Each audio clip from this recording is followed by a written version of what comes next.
Hello friends, it's me Mahendra Mahi from M and S trading academy. आज एक नया course मैं स्टार्ट करने जा रहा हूँ जो कि बिल्कुल ट्रेडिंग से रिलेटेड होगा। सो लेट्स सी, देखते हैं।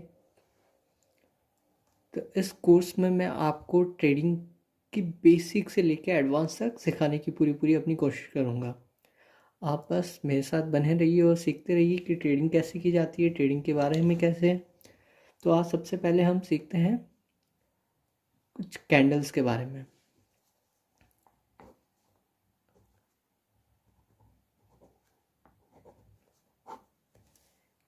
Candle stick pattern. Candle stick patterns जैसे कि आप सब जानते ही होंगे कि जापान से राइस ट्रेडर्स से राइस फार्मर्स जो होते हैं उनसे आया है। वो अपने प्राइस को इसकी हेल्प से कैलकुलेट करते थे। तो हमें हिस्ट्री से तो कोई इतना लेना देना है नहीं। तो हम आज कैंडल्स के बारे में सीखते हैं। सबसे पहले दो तरह की कैंडल्स होती हैं, एक ग्रीन कैंडल एंड एक रेड कैंडल।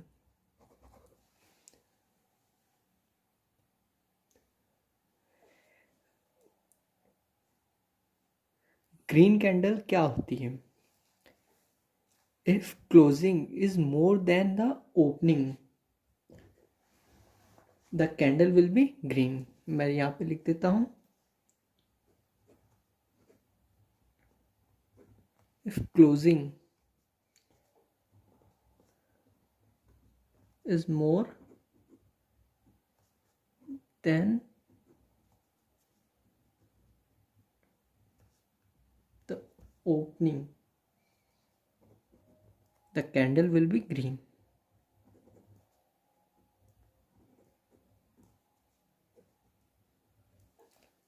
और वही रेड कैंडल में, if closing is less than the opening, then candle will be red.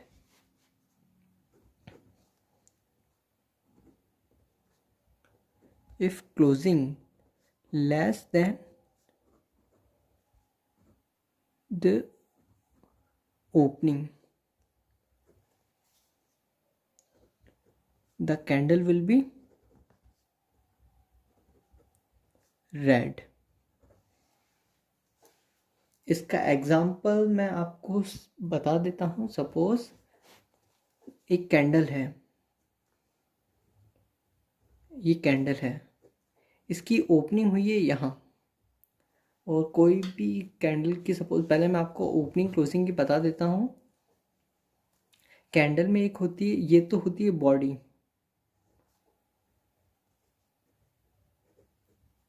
ये होती है इसकी विक्स। ये जो होती है, ये जो डंडी है इसे कहते हैं विक्स। और वैसे ही नीचे जो ये डंडी, इसे कहते हैं विक्स। ये जो पूरा पार्ट है इसे कहते हैं बॉडी। सपोज, और ये जो है ये है इसकी ओपनिंग।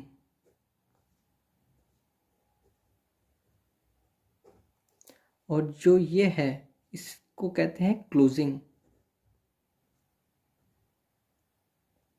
ये ग्रीन कैंडल है इसलिए क्लोजिंग ऊपर है। और जो ये वीक है, नीचे से नीचे जो गई है, इसे कहते हैं इसका लो बनाना। मीन्स कितना ये लो गया। और ये जो वीक जितनी ऊपर जाती है उसे कहते हैं इसे हाई। मीन्स प्राइस कितना हाई गया है, इस कैंडल का हाई कितना है।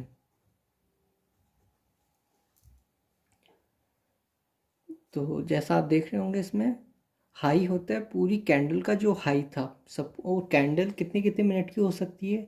1 मिनट की, 2 मिनट, 3 मिनट, 5, 15, 10, 1 घंटे की, 1 hour, 1 week, 2 hour, 1 year, 1 month, कितनी कैसी भी हो कैंडल हो सकती है।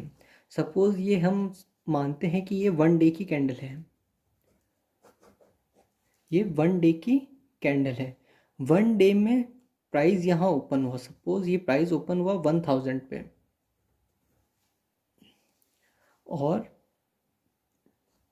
पहले ये नीचे गया। जैसे 1 डे मतलब इंडियन मार्केट जो है वो 9:15 पे स्टार्ट होता है। तो 9:15 पे जो कैंडल बनी, कोई भी निफ्टी की मान लो, सपोज निफ्टी यहाँ पे स्टार्ट होता है, तो वो 1000 पे ओपन हुआ और सबसे पहले वो नीचे गया और उसने लो बनाया। सपोज मान लो वो 50 रुपये नीचे गया, तो 950 का उसने लो बनाया सबसे पहले। फिर वो बढ़ने लगा, बढ़ते बढ़ते बढ़ते बढ़ते वो पहले यहाँ तक पहुँचा और फिर सबसे पहले ऊपर गया। फिर और उसने ऊपर सपोज 1600 का हाई बनाया और वो क्लोज हुआ। पहले हाई बनाया उसने 1600 का, फिर हल्का सा गिरते गिरते 3:30 बजे वो क्लोज हो गया 1500 पे। तो इसलिए ग्रीन है। क्योंकि ग्रीन क्यों है? If closing is more than opening, closing इसकी ज़्यादा है ओपनिंग से, क्योंकि क्लोज हुआ है वो 1500 पे, ओपन हुआ है 1000 पे। The candle will be green, इसलिए उसे ग्रीन कैंडल कहते हैं। होप आप समझ रहे होंगे इस चीज़ को। सो अब रेड कैंडल के बारे में देखते हैं।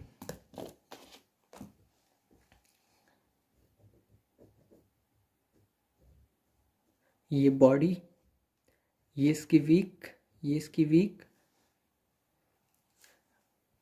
अब सपोज निफ्टी अगले दिन 9:15 पे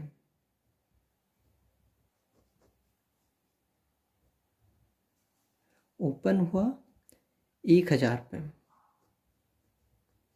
पहले वो ऊपर गया, वो सपोज 1050 तक ऊपर गया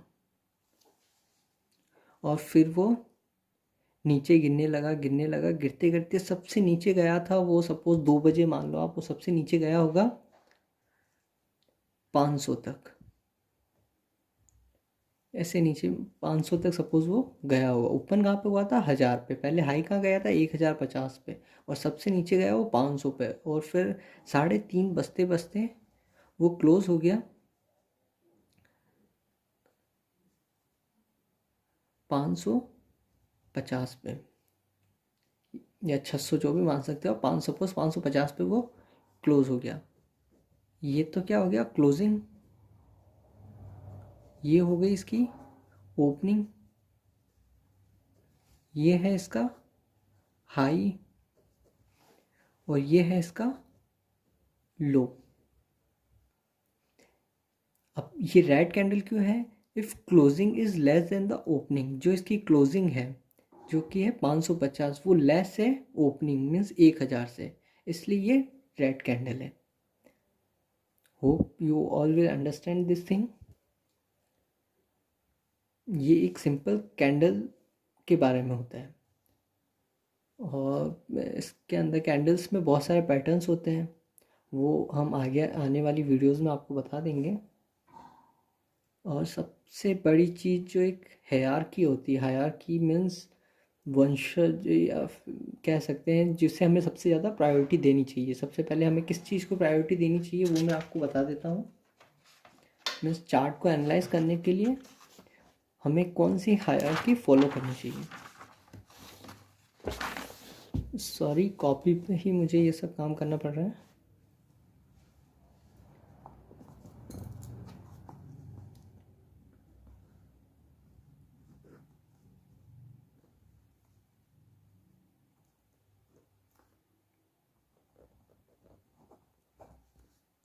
हायरार्की टू एनालाइज चार्ट। हम पूरी टेक्निकल एनालिसिस के बारे में पढ़ रहे हैं, इसलिए टेक्निकल एनालिसिस में मेन जो फोकस हमारा रहता है चार्ट्स पे। So let's see. सबसे पहले हमें ट्रेंड को महत्व सबसे ज़्यादा नहीं देना चाहिए। सबसे फर्स्ट प्रायोरिटी हमारी होनी चाहिए ट्रेंड। ट्रेंड कौन से होते हैं? अप ट्रेंड और down trend. Up trend, down trend, इनके बारे में हम जैसे जैसे आगे बढ़ेंगे, जब स्क्रीन पे चार्ट्स देखेंगे तब मैं आपको वो समझा दूंगा इन्हें कैसे देखा जाता है। और उसके बाद में हमें सेकंड प्रायोरिटी देनी चाहिए सपोर्ट्स को।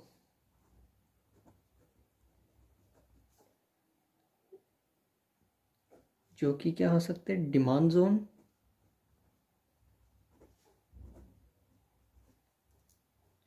एंड रेजिस्टेंस या सप्लाई जोन।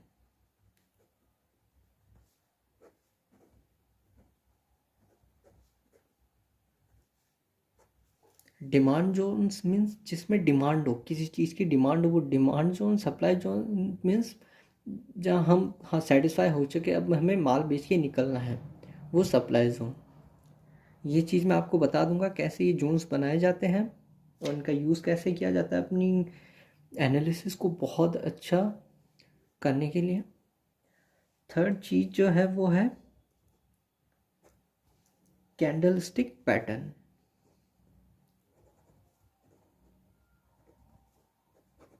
कैंडलस्टिक पैटर्न, ये बहुत सारे पैटर्न्स होते हैं। मैं आपको धीरे धीरे इनके बारे में भी आने वाली मेरी अगली वीडियो मीन्स आने वाली वीडियोस में मैं आपको कैंडलस्टिक पैटर्न्स के बारे में बिल्कुल अच्छे डिटेल में समझा दूंगा। और फोर्थ जो हमारा फोकस होना चाहिए वो होना चाहिए इंडिकेटर्स पे एंड ऑसिलेटर्स।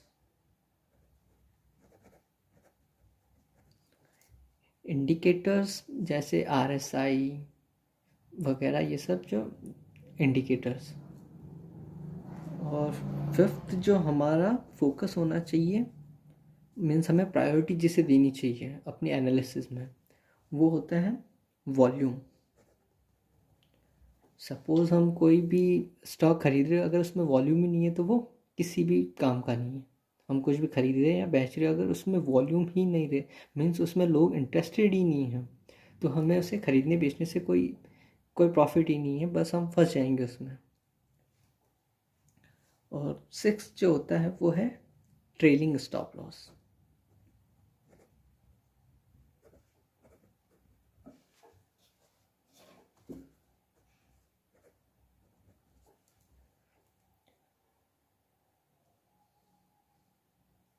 तो ये है trailing stop. Trailing stop loss means हमें कब प्रॉफिट करना चाहिए, हमें और रुकना चाहिए उसमें अच्छा प्रॉफिट बुक करने के लिए, वो सब ट्रेलिंग स्टॉप लॉस। तो ये आज के लिए बस इस वीडियो में मैं आपको इतना ही बताऊंगा कि है हमें किस चीज़ पे सबसे, आप स्टार लगा लीजिए 5 स्टार।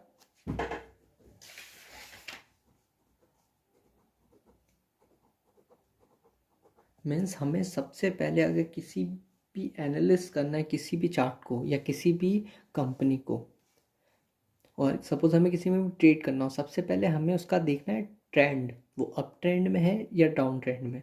जैसा कि सब कहते हैं कि ट्रेंड इज़ योर फ्रेंड, अगर हम ट्रेंड के साथ चलेंगे तो अच्छा प्रॉफिट उससे निकाल सकते हैं। और दूसरा जो है वो सपोर्ट, डिमांड जोन और सप्लाई जोन में सपोर्ट और रेजिस्टेंस कहाँ पे है। इसे 4 स्टार प्रोवाइड कर दीजिए, आप दे दीजिए।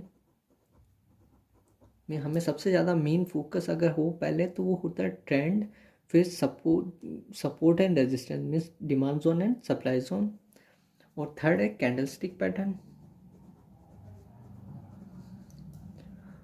और fourth indicator and oscillators. Indicators को हम इतना नीचे क्यों ले रहे हैं, बिकॉज इंडिकेटर्स क्या होते हैं, लैगिंग इंडिकेटर्स, वो होने के बाद हमें बताते कि ये हो चुका है या ये हो सकता है, ये फिक्स नहीं है कि यही होगा। और वैसे भी ट्रेडिंग में हम कुछ भी फिक्स नहीं कह सकते, बस एक अनुमान लगाया जाता है, एजम्पशंस। और लास्ट वॉल्यूम। वॉल्यूम इसलिए कि अगर सपोज हम ऐसे स्टॉक में फंस रहे हैं जिसमें कोई इंटरेस्टेड ही नहीं है, तो वो उस पर एक ध्यान देना भी बहुत ज़रूरी चीज़ है। That's why volume is in the end. तो आज के लिए बस इतना ही। अब आने वाली नेक्स्ट वीडियो में हम रिवॉर्ड टू रिस्क रेशियो और टाइप ऑफ चार्ट्स ये सब पढ़ेंगे। मेनली टाइप ऑफ चार्ट्स, कौन कौन से चार्ट्स होते हैं और उनका यूज़ क्या क्या होता है। तो थैंक यू फॉर वॉचिंग।